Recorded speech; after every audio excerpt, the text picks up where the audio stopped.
Estamos chegando aqui para o segundo dia de videocast, aqui no terceiro Fórum de Gestão de Grupos de Pesquisa. É uma ação pensada, idealizada para ser uma vitrine do que a gente tem feito em matéria de pesquisa e demais outros assuntos aqui, inovação, empreendedorismo, até mesmo extensão, gestão. Está tudo aqui nesse grande apanhado aqui de informações e é realmente uma vitrine para vocês que estão aí assistindo a gente. Esse videocast ele é uma parceria da DPEC, a Diretoria de Pesquisa e Inovação, com a FUNCERN, nossa fundação junto ao IFRN, e também ao ITNC, que é a incubadora aqui tecnológica junto a nós, no Campus Natal Central. Então aqui hoje é o segundo dia, no primeiro horário eu estou aqui do meu lado direito com a professora Andresa Tavares, do NUPED da DIAC. Boa tarde, professora. Boa tarde, Glauber. Eu gostaria de agradecer ao convite, não é? E também aqui mandar um abraço fraterno para todas as pessoas que nos acompanham, né? Prometo fazer a entrega máxima que eu puder sobre o tema do nosso podcast, que desde já se revelou incrível para mim. Ah, que legal, que legal.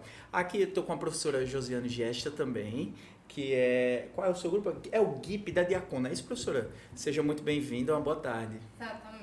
Boa tarde a você e a todos que estão nos assistindo. Um prazer enorme estar aqui nessa roda de conversa, né? Que eu acho que tem uma troca de experiência muito boa, tanto para nós que estamos aqui, como para quem está lá atrás das câmeras assistindo. Que legal, vamos somar.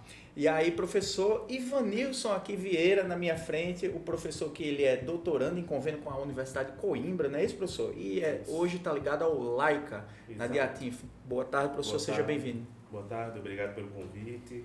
Espero contribuir com essa roda de conversas, com o meu fazer, né? Muito bem, muito bem. A gente espera que...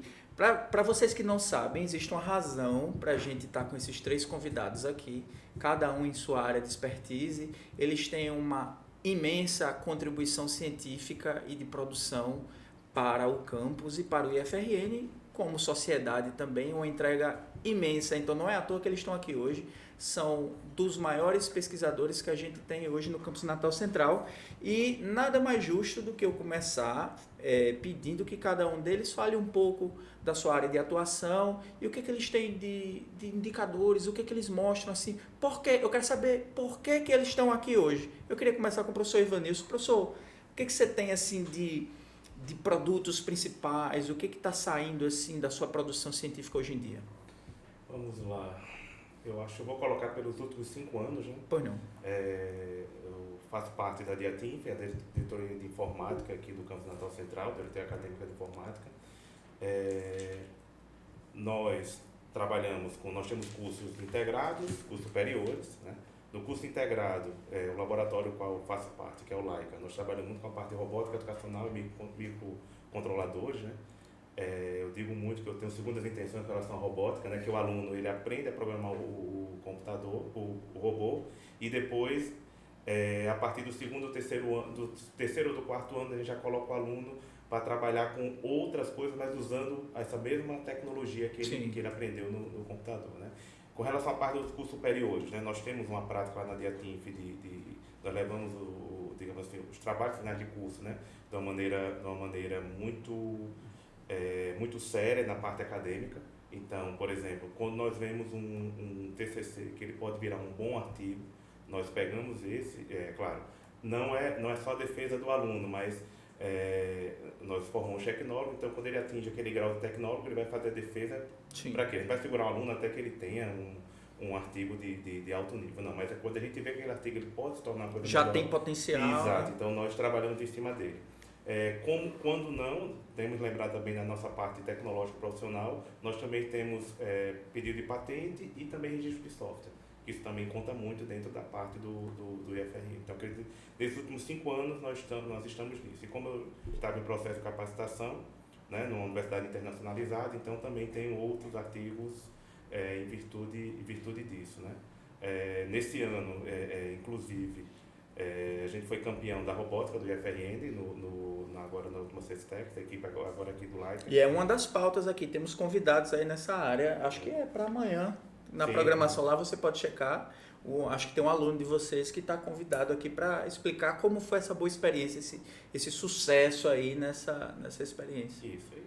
Acredito que tem mais coisa aí no meio, mas senão uma hora só não vai dar. A gente vai explorar. É muito interessante esse ponto de vista aí, essa sua experiência com internacionalização. A gente vai já tornar isso pauta. Professora Josiane, eu queria saber também de você, o que vocês têm feito hoje em dia, como é que tem sido as ações do grupo de vocês? E a sua particular também, com certeza. Pronto, então nós estamos lá no GIP desde 2016 e aí esse ano a gente conseguiu bater, né, a meta já de 100 artigos publicados. Olha, é muita coisa, hein? E a gente lá, da mesma forma que o professor, a gente busca trabalhar sempre com alunos do integrado, do subsequente, da graduação de engenharia civil e do mestrado, que a gente faz parte lá do mestrado de recursos naturais.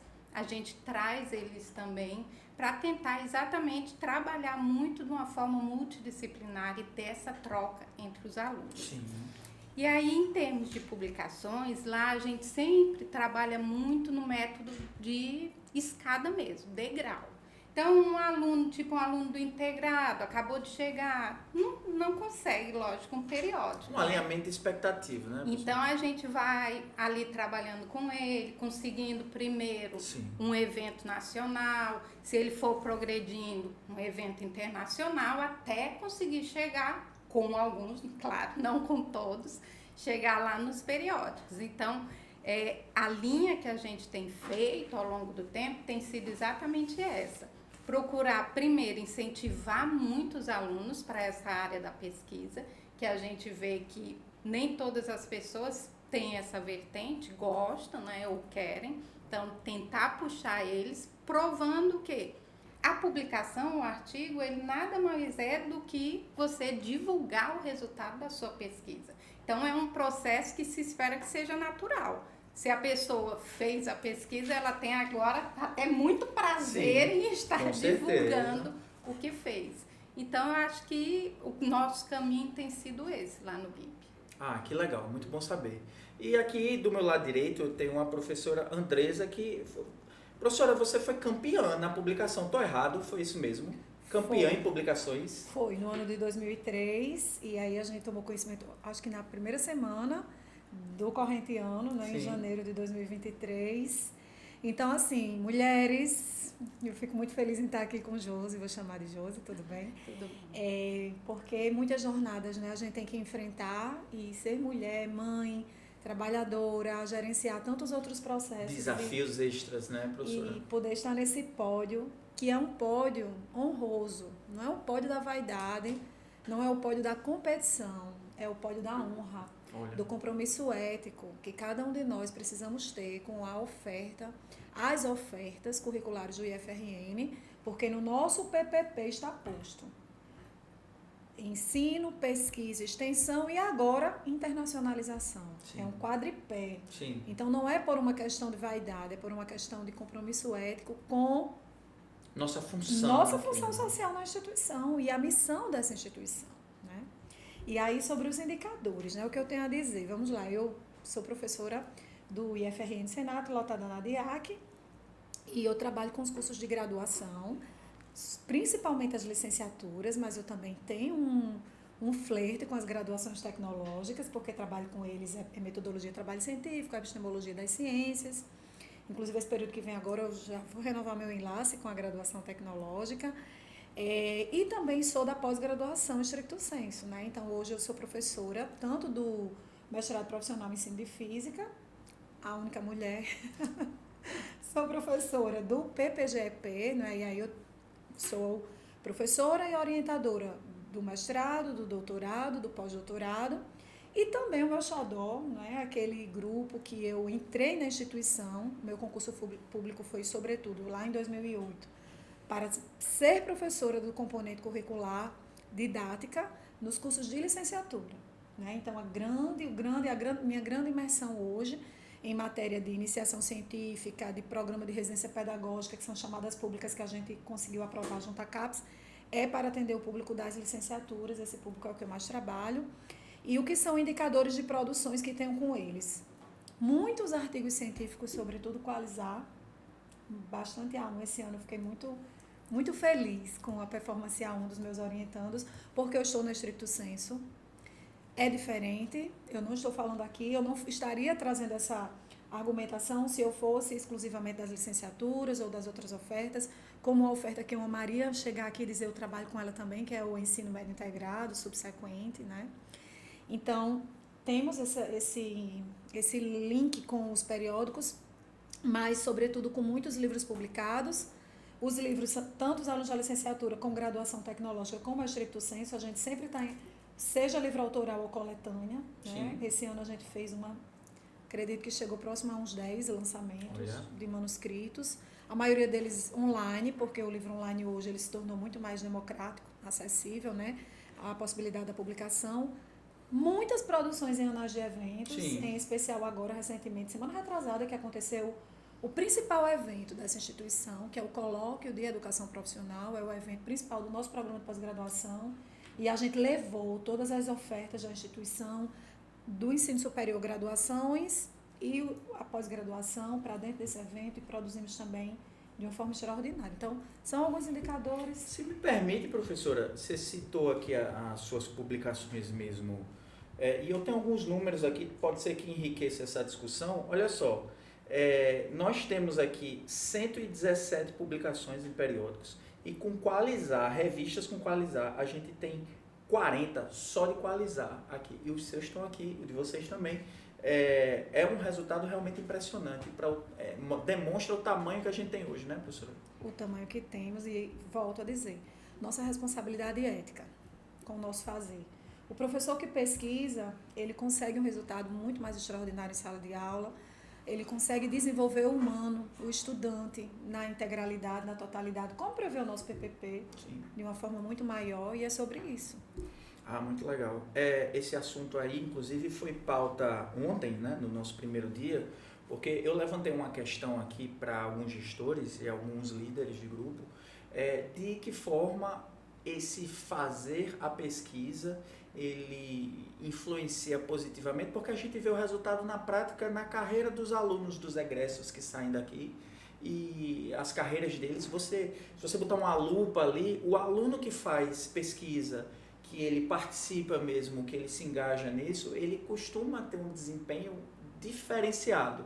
Então, isso faz sentido para vocês? Professora, eu queria saber sua opinião sobre isso. Com certeza. A gente procura conversar com outros colegas, por exemplo, né, professores lá da UFRN, de arquitetura, de engenharia, que é a parte, né, da minha área, e eles mesmos dão um retorno muito positivo nessa relação. Eles dizem que, quando a gente vai fazer uma seleção aqui para chamar algum aluno, a gente já pergunta logo, foi do IF, foi de iniciação científica, e já olhou aquilo, já começou a estar pontuando mais. Porque é meio como se a gente já preparasse aqueles meninos do integrado, deixasse ele já com um quê de gostar de pesquisar, de entender o porquê da pesquisa, e aí quando eles chegam depois numa graduação, seja aqui ou em outra instituição, eles já estão aí à frente dos colegas, porque eles já passaram por todo aquele processo, vamos dizer, o mais difícil, né? Aquele de ter os primeiros passos dentro da pesquisa. E aí os professores mesmo sempre relatam que é um diferencial, sentido, né? É um diferencial. É isso mesmo, né, professor Ivanilson? Sua experiência é por aí também? Sim, e olha que a área de informática, como ela não é regulamentada, existe muito a questão do autodidata. Tem toda uma situação diferenciada para a sua área, né, professor? Porque, por exemplo, construção civil você tem o CREA, então você tem que ser licenciado para você ir por fazer da sala de aula, né? Isso. No científico principalmente. No caso da informática, não, porque muitas vezes você faz um curso e existe uma demanda muito forte de profissionais. Absorve até autodidatismo nisso, né? Exato, acaba absorvendo. Mas assim, a academia, ela lhe dá uma visão muito mais ampla de um todo e principalmente de localização, onde você está dentro desse todo. Que às vezes o autodidatismo, a gente brinca que fulano é autodidata, ele é muito bom com martelo. Sim. Mas às vezes você onde martelar. Onde martelar, mas nem todo parafuso dá para martelar. É isso. Né? Então, assim, tem justamente isso. Essa questão também da universidade é muito diferente. Nós temos colegas na universidade, e quando vem um aluno egresso do integrado, eu digo muito para os nossos alunos, olha, vocês têm liberdade para escolher o curso que vocês quiserem, Sim. mas vão passar 4 anos aqui sofrendo conosco. Sim. Né? Então, se você permanecer no mesmo curso, você não vai para estaca zero. Sim. Você vai começar um pouquinho mais à frente. Sim. Né? Então, assim, nos nossos cursos tem essa vantagem. Né? E mesmo eu sou aluno aqui do integrado, fui aluno superior aqui também. E quando eu estudava na Edgar Barbosa, quando eu passei o exame de seleção na escola de serviço, lá é como tipo a universidade. Você não vai poder nem escrever mais de grafite, só de caneta. Olha o parâmetro interessante. É um parâmetro interessante. Para aquela época era uma coisa bem interessante. Isso entra aqui nesse assunto que eu queria muito entrar nisso, porque, como eu falei no começo aqui, vocês são os tops de linha de pesquisa aqui, dentre os muitos que a gente tem, e boas práticas é um assunto que interessa muito, tanto para quem está ouvindo, quanto para a gente que está tentando diagnosticar, está tentando entender o que a gente pode refinar na nossa prática, na nossa gestão, o que é que vocês fazem que dá tão certo. Professora Andresa, o que você faz que dá tão certo, que lhe dá um resultado tão impressionante na pesquisa? Ai, Glauber. Difícil essa pergunta? Nos levou a fazer desde o convite, né, que a gente leu o comando do que seria essa roda de conversa, e a gente já começou a pensar, porque muitas vezes a gente também age no piloto automático, né? Porque tem que fazer acontecer, tem que fechar os ciclos que abrem na pesquisa da pós-graduação, na graduação. E quando vocês nos convidaram para vir para o podcast, eu tive que pensar, né? E eu listei, estou aqui com um bloquinho de anotações, eu fiz um verdadeiro passeio nas minhas memórias, né? Sobre como ser professora, pesquisadora, extensionista e também praticante de internacionalização. Minha conexão internacional é com a Universidade do Minho, em Portugal, onde eu tive, aqui pela instituição, a oportunidade de fazer 2 pós-doutoramentos, um na pandemia e o outro em 2013 para implantar o PPGEP. Sim, né? Que interessante. E o que a gente faz, né? Primeiro, a gente se conecta a pessoas. Eu não conseguiria produzir conhecimento se eu não gostasse de trabalhar com pessoas, de conversar, de dialogar, não é? É impressionante, agora no colóquio de educação profissional, a gente sabe das dificuldades orçamentárias que o nosso campus tem, por exemplo, mas a gente precisava fazer esse evento acontecer, ele é bienal, e para o nosso programa de pós-graduação seguir com o conceito 5, que é um conceito extraordinário, né?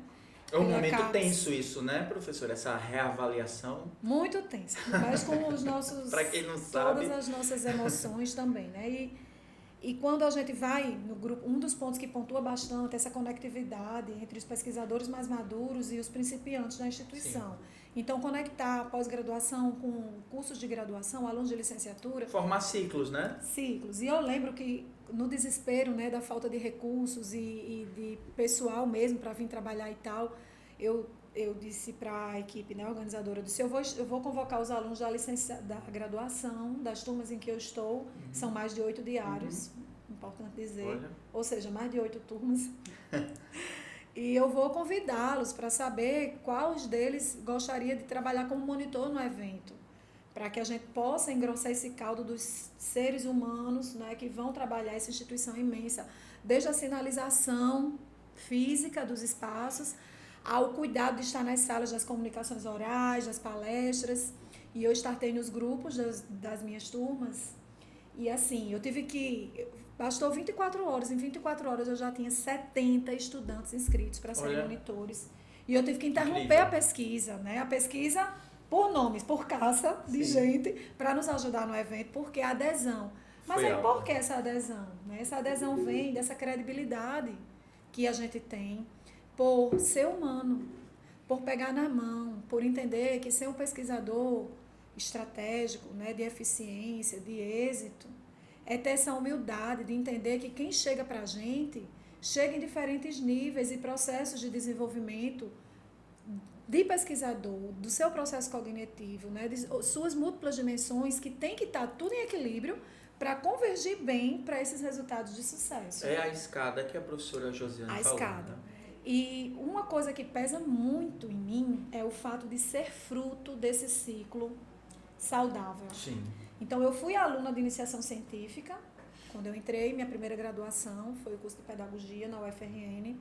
E eu fui, desde o primeiro mês de aula, eu já fiz processo seletivo para a Bolsa de Iniciação Científica com o professor Antônio Cabral Neto, que é uma referência em políticas educacionais, e fui frequentar a base de pesquisa dele. Passei meus 4 anos da graduação sendo da iniciação científica. Isso impulsionou a minha entrada no mestrado, minha verticalização no doutorado, o gosto por me tornar pesquisadora, e também fui inicializada na extensão com a professora Sandra Borba, da UFRN, que é uma referência no campo da educação de jovens e adultos. Não é? Então, aquilo que aconteceu comigo, e eu vi que me transformou e que faz a diferença na profissional, Você replica na trabalhadora da educação que eu sou hoje, Sim. eu pratico, sendo que de uma forma mais sofisticada. Porque eu aprendi os caminhos, né, de como produzir conhecimento e me embebedar desses conhecimentos dos outros também. E eu levo isso para esse grupo que eu me conecto. Sim. Né? E não é à toa que eu estou, inclusive, com uma cria aqui nos bastidores, porque a conexão é muito grande. Vocês né? não estão vendo, mas tem um aluno ali, da professora ali, que está só babando aí pela mestre ali. É sensacional. Tem outras boas práticas, mas eu vou ficar aqui por causa do tempo. Tá? Entendi. Professor Ivanilson, é por aí mesmo? Como é que você encara isso na tua prática, no teu sucesso enquanto pesquisador? O que você acha aí que faz diferença no seu dia a dia? Meu amor. Seu amor. Amor, sim. Oh, meu. Porque justamente por trabalhar nessa escada, nesses níveis, né, eu acho que a professora Josiane foi muito feliz quando falou a questão da escada. A gente tem que entender que nós temos que colocar o aluno de integrado, porque esse aluno de integrado ele vai evoluir para o superior, vai evoluir para pós. Não tem como ter expectativa que o aluno já entre pronto, né? Exato. Né? Por exemplo, imagine se a professora é uma pesquisadora top hoje, imagine se ela tivesse feito o integrado já com a noção de iniciação científica na hora que ela entrar na graduação. Então, nós temos a oportunidade de formar esses cidadãos, formar essas pessoas. A gente tem que ter eu falo do amor pelo que você faz, porque, por exemplo, a questão de recurso não é fácil. Sim. Às vezes você tem um artigo bom, mas você tem que escolher determinadas revistas ou eventos, porque a depender, você já sabe que a instituição não vai ter recurso para aquilo, né? Então isso é uma coisa também que às vezes dói um pouco na gente, mas que põe no planejamento. Mas, por exemplo, no nosso caso, que é I3E, por exemplo, ou a CM, I3E, a CM Springer, enquanto o evento é cerca de $1.000 ou €1.000 a inscrição, a taxa de processamento de um artigo de revista entre $2.000 e $2.400. Então, assim, muitas vezes a gente... O custo de fazer pesquisa é muito alto, né? Exatamente. O custo de fazer pesquisa é um custo muito, muito alto, tanto a questão da base, porque tem material de consumo, né? A própria escola ela tem que bancar ar-condicionado, tem que bancar... Toda a infraestrutura, exato, né? E aí vem a questão de almoço dos alunos, né? Você tem que esperar edital para conseguir bolsa para aquele aluno permanecer. Mas, de qualquer maneira, essas nossas ações, ela contribui tanto para permanecer, que às vezes a gente não tem a mínima... Às vezes a gente tem noção de uma coisa dessa. Porque, por exemplo, quando a gente põe um aluno numa bolsa de pesquisa, uma cota, seja 1 ou 2 cotas, é 1 ou 2 alunos a menos, por exemplo, na cota do serviço social.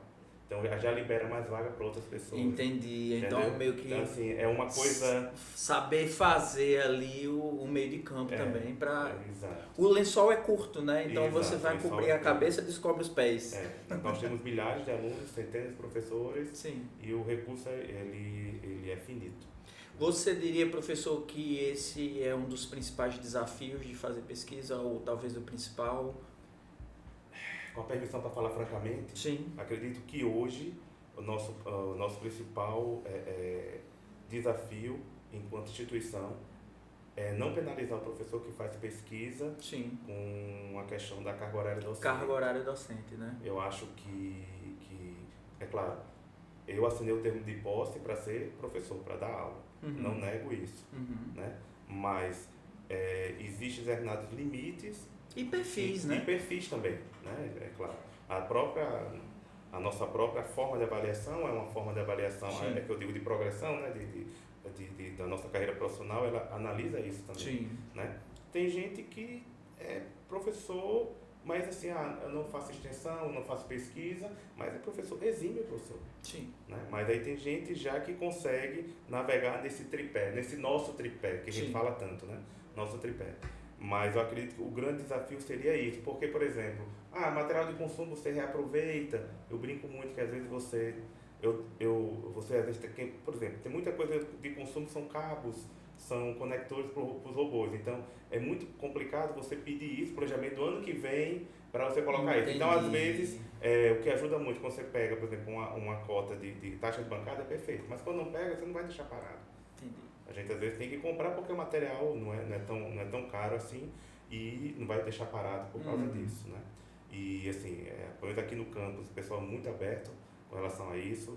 Esses dias eu precisei fazer um kitzinho didático para umas aulas, aí precisei de prego, fui lá na manutenção, peguei tábuas também, e por aí vai. Então, assim, eu acho que são vários desafios para a gente poder manter, né? E principalmente nas áreas técnicas, como a gente tem equipamento no meio, não desmerecendo, professora, porque às vezes a gente tem kit de robótica, tem que ter determinadas coisas, construção civil você tem que fazer tem máquina para fazer ensaio de alguma coisa, ou hoje em dia é drone para fazer inspeção e por aí vai. Fica atrelado a uma infraestrutura mínima ali para você. Né? Exatamente. Então isso é outro desafio além dessa questão da própria carga horária.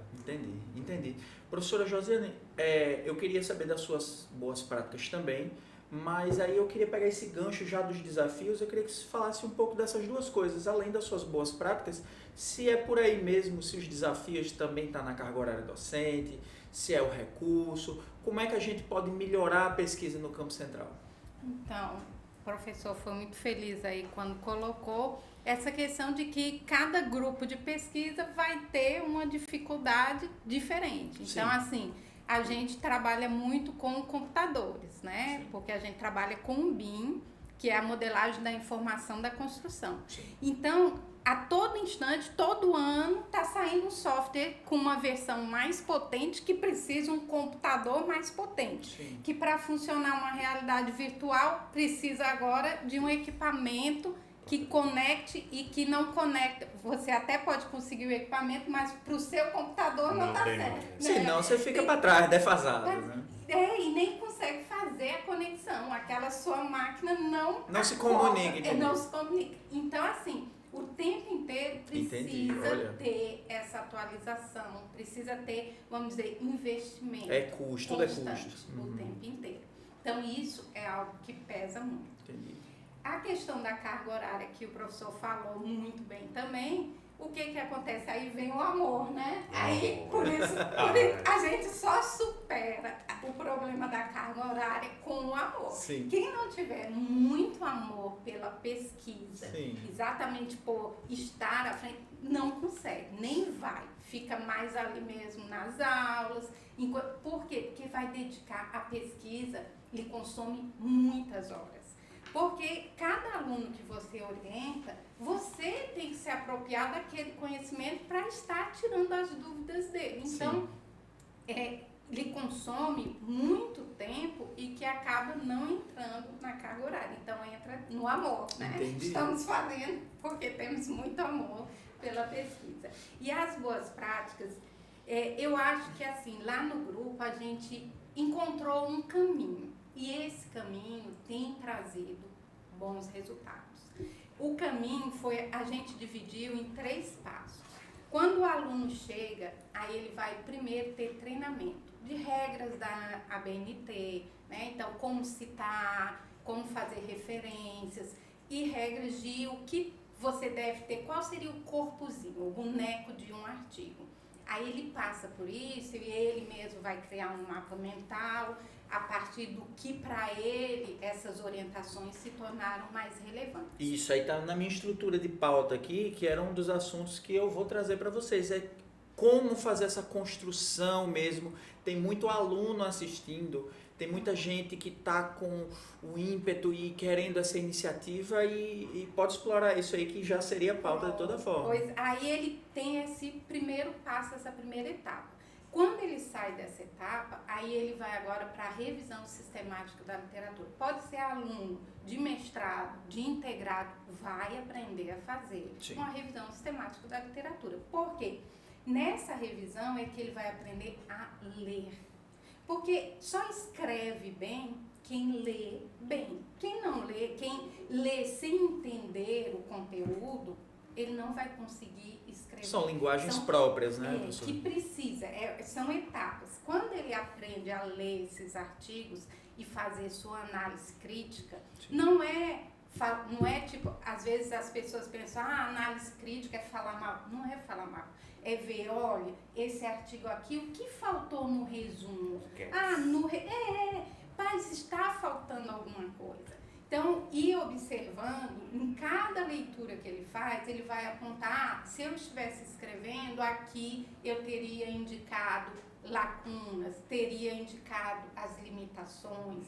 Então, ele mesmo olhar nos outros que escreveram, que foram avaliados e que foram publicados. Então, não são trabalhos ruins, são bons trabalhos, mas que sempre, cada olhar, quanto mais você lê o seu próprio trabalho, você diz, opa, podia ter melhorado, não está tão bom. Então, ele aprende a ter essa análise crítica. Aí, a terceira etapa é quando ele realmente escreve sobre a pesquisa dele para tentar publicar. Nessa parte é que eu diria que entra mais o orientador, que a gente entra, que é conseguir ver se o nível dele vai ser nacional, internacional ou periódico. Não adianta você, querer agradar o aluno e, vamos botar aqui num periódico. Se você viu que ele não está maduro o suficiente, não é desmerecer.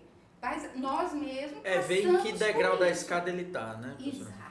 Então, você não vai frustrar o aluno. Porque, no meu ver, se eu jogo ele lá para cima achando que ele é capaz e ele não é, aí ele recebe lá dos avaliadores aquele monte de críticas, aí já acabou com aquele pesquisador que estava começando. A vida dele era o iniciozinho. Então, eu prefiro o quê? Que tenha isso. Aí a gente avalia para que nível vai poder submeter, e quando submete, aí sempre vai ter, né, a avaliação e vai vir as críticas. Só que vão vir críticas mais leves, proporcionais ao nível que ele estava tentando a submissão. Perfeitamente. E vai aprender com esse feedback. Nós mesmos sempre estamos aprendendo, porque é uma visão de um pesquisador do Sudeste, é uma visão de um pesquisador do Reino Unido, que são outros profissionais que têm outro ponto de vista. E aí o feedback faz com que o próximo artigo se escreva melhor. Então, esse seria, assim, o caminho que a gente tem trilhado. Entendi, professora, entendi. Sensacional. Professora Andresa, é por aí mesmo? Você tem alguma coisa, assim, para citar ainda dos desafios que foi falado antes de chegar a você? E depois eu queria saber também quais são os caminhos aí, se a professora Josiane, se é por aí mesmo, se você tem alguma coisa a acrescentar nesses caminhos. Muito bem, vamos lá. Os desafios primeiro, né? O professor Ivanilson, desculpa interromper, mas o professor Ivanilson e a professora Josiane também, eles têm uma perspectiva nas áreas deles que é muito dependente, pelo que eu pude ver, de recursos de infraestrutura, tipo de equipamentos, de software. Para a sua área, como é que o recurso lhe falta? Como é que a falta desse recurso atinge o seu trabalho? De que forma? Atinge profundamente, né? Profundamente. Eu vivo aqui uma indignação muito forte, né? O nome é esse, indignação. Eu sou coordenadora institucional de um programa extremamente potente. Quando o professor Ivanilson disse assim, para cada aluno que a gente passa a atender com fomento do CNPq, de CAPES, de qualquer outro fomento de incentivo à pesquisa e à extensão, é o recurso da assistência social que também passa a poder beneficiar outro. Então, olha o dado que eu vou trazer aqui, não é? Eu coordeno um projeto de residência pedagógica que hoje beneficia 300 estudantes nessa instituição, no IFRN, incluindo no campus Natal Central e também outros campos que têm cursos de licenciatura. E também ajudei a implementar o programa PIBID e trabalho, né, em diálogo com as equipes do PIBID, que é outro programa que também vai lá capturar recursos da CAPES, bolsas de R$ 750 para os estudantes de licenciatura, que vai se unir às fortalezas da instituição no sentido de trazer recursos e dignidade para as famílias. Muitos desses alunos, a principal renda que entra dentro de casa é a bolsa de estudo do aluno. Sim. Né? Isso foi abordado também ontem. Eu chego já nisso. Então, veja só, esses programas, eles acontecem na instituição desde 2008 e eu trabalhei com a equipe pioneira, que foi o ano que eu entrei aqui também, desde a primeira chamada pública que fomos aprovados. É um programa que é referência no Rio Grande do Norte, porque todo ano, esses 2 programas, nós capturamos o maior volume de bolsas. Quem captura maior volume de bolsas é o IFRN, embora a UFRN, a UERN, a UFESA tenha mais tradição do que nós em cursos de licenciatura, porque são os alunos de licenciatura os beneficiários exclusivos. E apesar de todo o nosso êxito, a gente não tem uma sala, um computador, um técnico administrativo para que a gente possa realizar a gestão sistêmica desses programas nessa instituição. Sim. Então, se o que está sendo colocado aqui em matéria de uma ferramenta ou outra é algo que é sério, você imagina isso que eu estou trazendo. Sim. Porque eu costumo dizer, inclusive o reitor sabe disso, não só o atual como os para trás, porque esses programas chegaram na instituição quando a gente se tornou Instituto Federal e tinha reitoria. Todos são cientes disso. E as pró-reitorias também. Né? E aí eu estou muito tranquila aqui em dizer isso publicamente. E nós seguimos sem estrutura para trabalhar. Sim, não. Mas O recurso é um aspecto fundamental. Assim, isso. O amor que os colegas citaram aqui, ele é uma figura importante, precisa, mas sem recurso o amor não vai nem daqui para a esquina. Aí no meu caso é o contrário, a gente captura o recurso que vem de fora. Sim. Mas a gente não tem... Fomentos externos. Então o que é que acontece? A gente termina privatizando o benefício da instituição. Entendi. Porque se o meu computador for roubado, o meu computador privado, que é onde eu tenho o gerenciamento de todos os dados para produzir as informações para capturar a chamada pública e para alimentar os dados, eu passo 24 meses com a chamada pública em vigência e tendo que prestar contas à CAPES. Sim. Se for roubado, como já aconteceu alguma vez, né, nessa violência urbana que nós vivemos em número crescente, se não tiver o conteúdo numa nuvem, acabou, né? Porque eu realmente não tenho de trabalhar na instituição. Então, agora, isso não... Aí eu falo que não é só o amor, é um ato político. E eu volto para a questão da ética, que para mim é a melhor expressão de amor que existe. Como eu tenho um compromisso ético com a instituição, mesmo com esses desafios e adversidades que são abissais, absolutos e que causam indignação, a gente faz acontecer e nós somos o melhor do Rio Grande do Norte. Mesmo Olha, com é muita entrega, né, professora? É entrega, né? E os caminhos, né? Os caminhos têm muito a ver com essa energia boa, né, desse grupo de trabalhadores da educação que o UFRN reúne. Antes de ser professora do IF, eu fui da UERN, eu fui da UFRN, fui substituta da UFRN, era efetiva de didática da UERN, lotada em Mossoró, mas eu não queria estar para cima e para baixo na BR. Sim. Minha vida era em Natal e eu optei por assumir o concurso aqui. E eu digo sempre, né? Os meus amigos já vão fazer, você vai trocar. Fez a escolha certa, professora? E eu fiz a escolha certa, porque aqui tem muitos caminhos, apesar dos desafios, que não são pequenos. E aí, a causa central do desafio, sensibilidade dos gestores para a pluricurricularidade da instituição. Hoje nós somos uma instituição que cresceu, que expandiu, que tem aí diversos cursos e ofertas entregues à sociedade.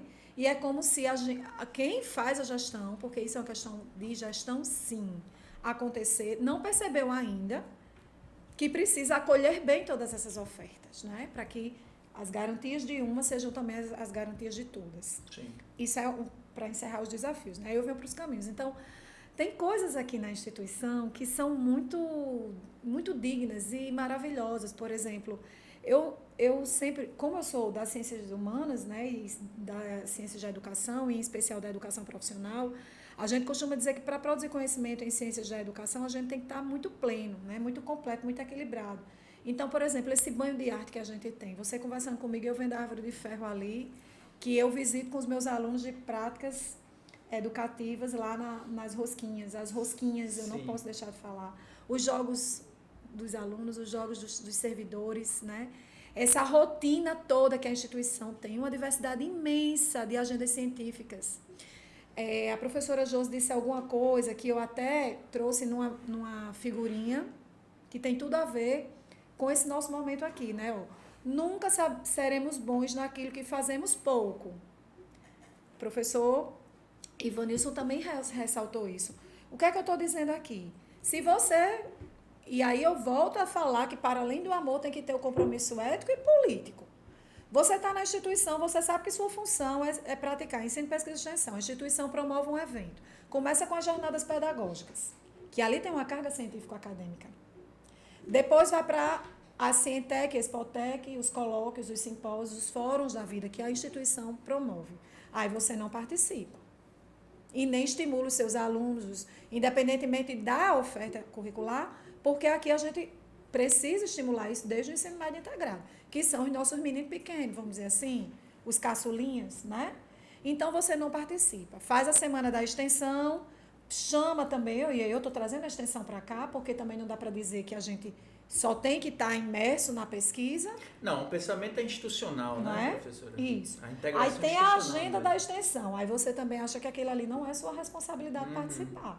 Então, se você frequenta pouco esses espaços, que são os espaços férteis e propícios para que você se desenvolva como pesquisador, como extensionista, como internacionalista, vamos dizer assim, você só pode realmente entender que sua função é só o ensino, né? Aquela dimensão técnica do ensino e que, sinceramente, Isso influencia também até no engajamento da comunidade, né, professora? Demais! E na própria relação professor-aluno, porque o aluno vai perceber, minha gente.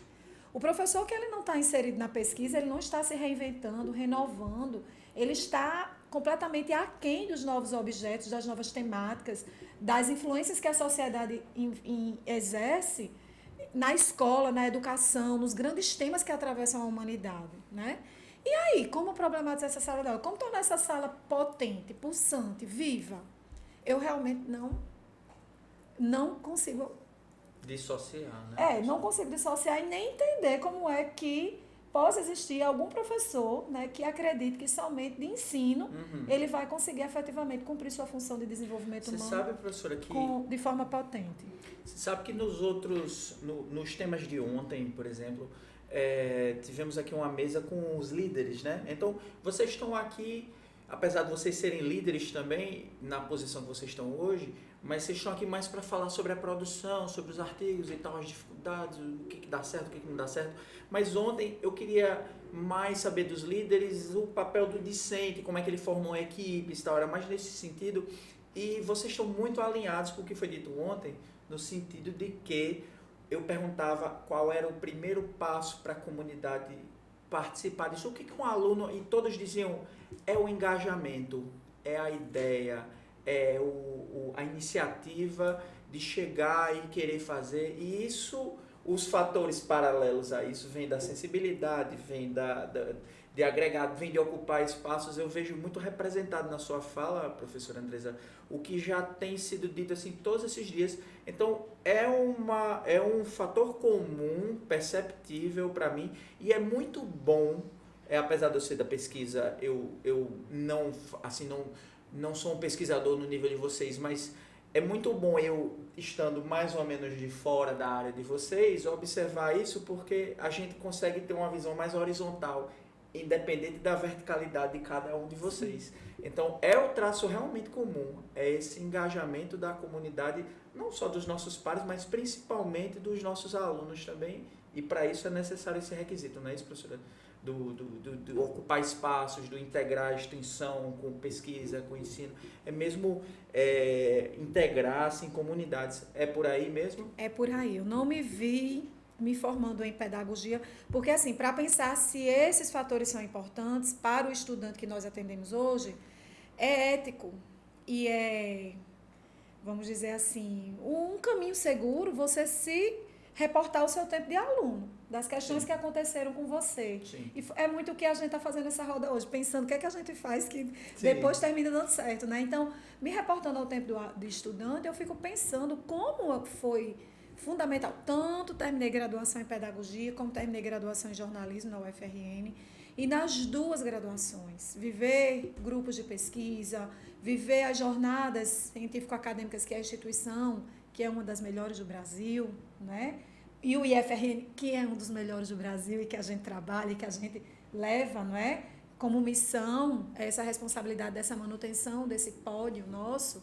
Então, tudo que funcionou comigo, eu quero melhor do que isso ainda para os meus aprendentes. Não é? Para o grupo que se conecta a mim, do grupo que diz sim, do grupo que brilha no olhar quando vê que as oportunidades que nós criamos são possíveis e que passam a desejar amanhã estar no lugar da gente ou ocupar postos de excelência no mundo do trabalho em diferentes áreas, né?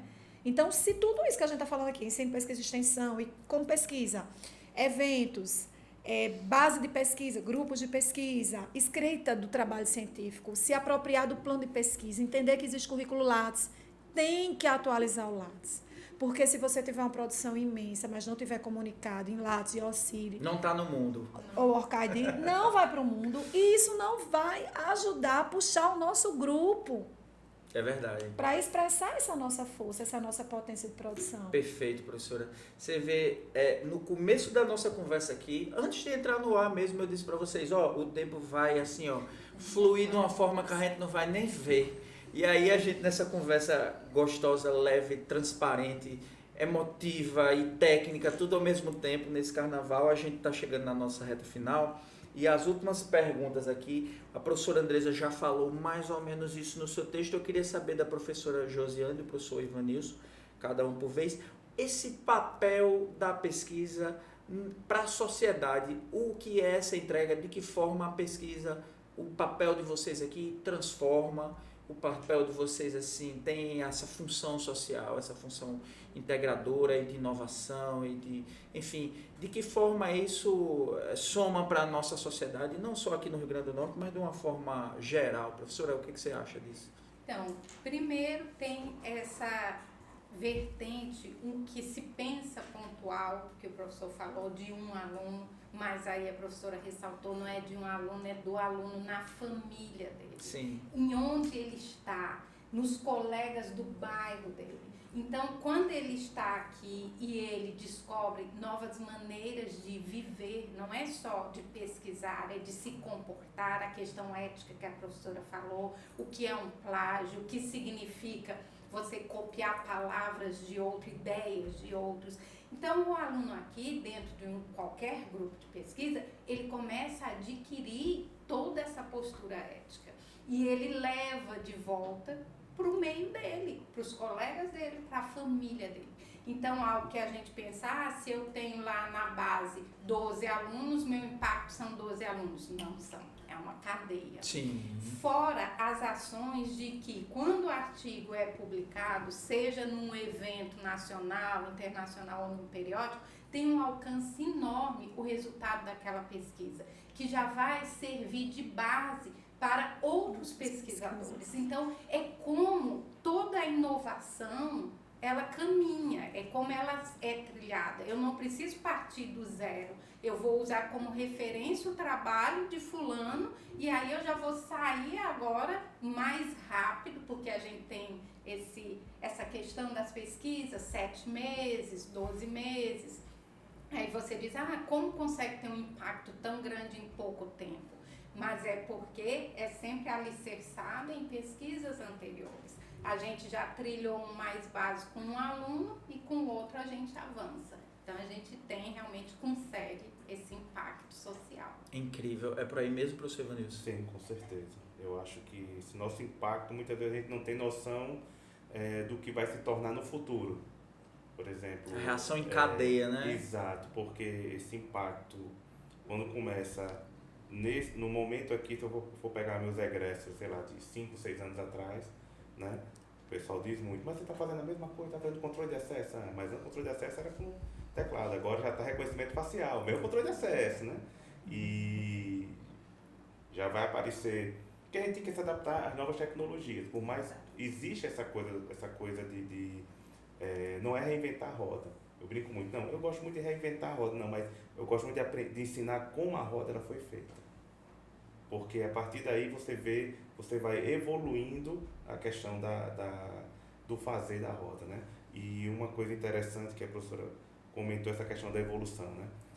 O aluno tem que ser crítico para olhar para trás e dizer, poxa, infelizmente eu faria de maneira diferente, mas assim, às vezes, professor, eu devia ter feito aquilo. Não, cara, o fato de você estar vendo hoje que você podia ter feito diferente, já é uma evolução, entendeu? Então, assim, às vezes, são essas pequenas coisas que às vezes a gente não nota, são coisas tão naturais que a gente não nota, mas o impacto ele é muito forte, né? Por exemplo, eu passei um tempo fora em capacitação, encontrei meus alunos em outro país, do nada, assim, professor, como é que vai parar aqui? Não, porque Olha só. a vida me trouxe pra cá, né? Olha a vida só. me trouxe pra cá. Tem uma aula do Karnal, professor, que eu gosto muito, que ela diz assim, novos erros, eles são bem-vindos. Exato. O problema é repetir os antigos. Exatamente. E isso é muito legal porque um deles foi orientando meu de TCC e já estava no mundo, né? Incrível. Então, isso é uma satisfação muito grande. É um papel realmente transformador. Gente, vamos chegando aqui ao final dessa rodada, esse papo muito gostoso. Eu vou só passar rapidamente para cada um dos professores para falar seu até logo, seu muito obrigado, se gostou, se não gostou, o que foi para cada um de vocês. Professora Andresa, suas palavras finais. Então, eu só quero dizer, Glauber, né? Glauber, eu gostaria mais uma vez de agradecer ao convite, né? Fazer aqui um elogio à gestão da diretoria de pesquisa do IFRN Campus Natal Central, na pessoa de Henderson, uma pessoa jovem, né? Um trabalhador do campo da educação jovem, que assumiu a diretoria de pesquisa e que está fazendo toda a diferença, porque de repente eu vejo meus alunos e os meus colegas de trabalho reconhecendo o trabalho que eu realizo. Acredito que os colegas também, porque esses rostinhos aqui a gente está sempre se encontrando quando o Henderson vem e cria, né, os rankings e coloca para todo mundo saber como é que está a produção de todo mundo. E, de repente, ele me descobriu sem eu nem saber que eu era desse tamanho, sabe? Que eu existia nessa proporção de fazer tanto pela instituição. É o papel dessa vitrine aqui também, né, não professor? É? Então, eu sou muito vê. grata à DIPEC, porque eu fazia esse trabalho silencioso, né? E eu não sabia que era tão assim, tão impactante. E hoje, quando a gente se depara com algumas forças políticas, não é, que entendem que a função da escola não é essa de hoje posta, que transborda somente o ensino. E a gente tem esses números, esses resultados, né, esse jeito de compreender. Você tem como cobrar, os olha aqui, pesquisadores. olha. Aí a gente vai assim, né, com a alma lavada, né, para dizer assim, como não, né? Olha, a gente hoje faz isso, faz aquilo. E olha os benefícios que a gente está trazendo para a instituição. Então, para finalizar, né, além de agradecer a Henderson, eu queria deixar aqui a mensagem, né, de que a pesquisa em mim é uma necessidade ilimitada. E que em cada um acadêmico, estudante e colega de trabalho aqui do IFRN, Senat e de todos os campos, a pesquisa também seja uma necessidade ilimitada para a sua formação acadêmica e depois dos seus fazeres profissionais, né? Tenho certeza que isso vai, sim, impulsionar imensamente os desenvolvimentos humanos de todos em uma larga jornada histórica e de existência. Muito obrigado, professora. Professora Josiane, suas palavras finais. Então, o que eu queria dizer é que esses espaços serem abertos para que a gente venha, para que a gente converse, como a Andresa falou, se encontre. Cada um fica muito ali no seu grupo de pesquisa, na sua diretoria, todo mundo meio ilhado, né? Então, a gente não tem muito... São essas pequenas oportunidades que vêm surgindo que fazem com que a gente consiga ver um pouco quem é o outro, o que o outro está desenvolvendo, e aí com isso consiga o que é o objetivo hoje em dia, se trabalhar de forma colaborativa. Você começar a fazer pesquisa com uma pessoa lá da outra diretoria que você achava, não tem nada a ver comigo, é uma diretoria. E aí não, você começa a ver essas oportunidades. E a pesquisa é isso, agregar pensamentos diferentes e se conseguir então um resultado mais amplo, não só com o meu viés, mas sim com o viés de outras pessoas que são, né, que tiveram formações bem diferentes. Então, assim, agradecer muito essa oportunidade e acho que tem que ter mais essas oportunidades mesmo da gente poder estar dialogando e se conhecendo. Ah, legal, excelente, professora. Professor Ivanilson, palavra é sua. Queria agradecer o convite e agradecer a recepção da mesa também, foi ótimo. Foi né? muito legal. Hanson teve que insistir um pouquinho, eu disse, cara, você errou, eu não devia estar aí não, chame outro. Mas, Tá vendo como devia? mas no fim deu tudo certo, eu acredito muito com a pesquisa como um facilitador de permanecer êxito, tanto integrado como também do superior, seja ela fomentada ou não. Eu acho que a gente deve dar oportunidade para os alunos se desenvolverem também, né? Essa questão, um pouco, como a professora falou, a questão, parte da ética, né? Esse exemplo que nós damos, como olha, você não pode plagiar, não é assim que se critica. Então, assim, isso fica também para a vida deles, né? E para também o nosso papel de formar também pessoas melhores também. Obrigado. Obrigado, professor. Então, a gente vai encerrando aí brilhantemente com a fala deles três aqui, esse bate-papo. A conversa fica um gostinho de quero mais, né? Muito gostoso estar com vocês. Eu agradeço aí em nome da diretoria de pesquisa a disponibilidade e a brilhante atuação de vocês aqui, essa conversa. E, gente, não saiam daí, dá uma consultada lá no Instagram da diretoria de pesquisa, é o @dipec.senat, lá tem toda a programação de hoje e de amanhã que está restando. A próxima aqui, vamos só dar um intervalozinho aí de 10 minutinhos, mas já vem outro tema aqui que vai ser o desenvolvimento de projetos de pesquisa e inovação, estratégias de escrita, formas de fomento e potenciais parcerias com a FUNCERN. Não perca, a gente volta já.